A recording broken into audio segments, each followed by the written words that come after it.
Welcome to the Electrostatic Charge Lab. In Part A of this experiment, we'll be charging objects with friction.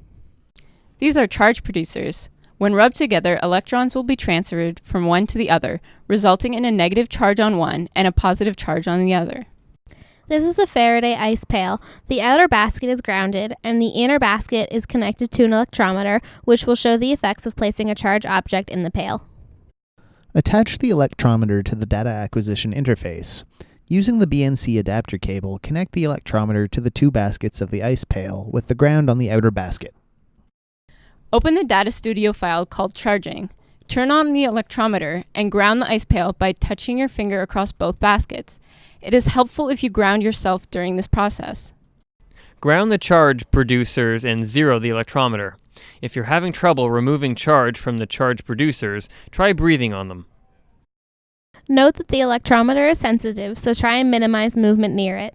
Insert the charge producers into the basket. Without letting them touch the side, rub them together. Hold them apart and note the electrometer reading.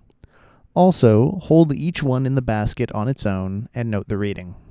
In Part B of this experiment, we'll be charging objects by contact. As before, ground yourself and the ice pail and zero the electrometer.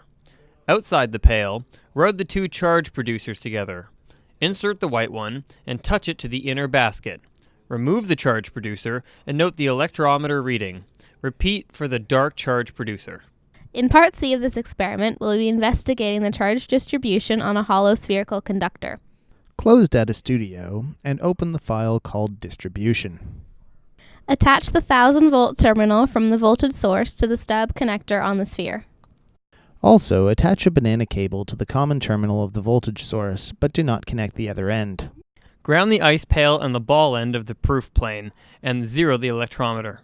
Without touching the side of the hole, place the ball end of the proof plane into the sphere and touch the side. Remove it and place it in the ice pail. Repeat this for various spots in the inner side of the sphere. In Part D of this experiment, we'll investigate the charge distribution on an irregularly shaped conductor. Replace the spherical conductor with the oblong conductor and connect it to the 3000-volt terminal. Ground the ice pail and proof plane and zero the electrometer. Touch the proof plane to the large radius end of the conductor and place it to the ice pail, noting the electrometer reading. Repeat the same procedure for the small radius end of the conductor. Thanks for watching the electrostatic charge experiment. And remember, if you don't do well in your lab, you should ground yourself.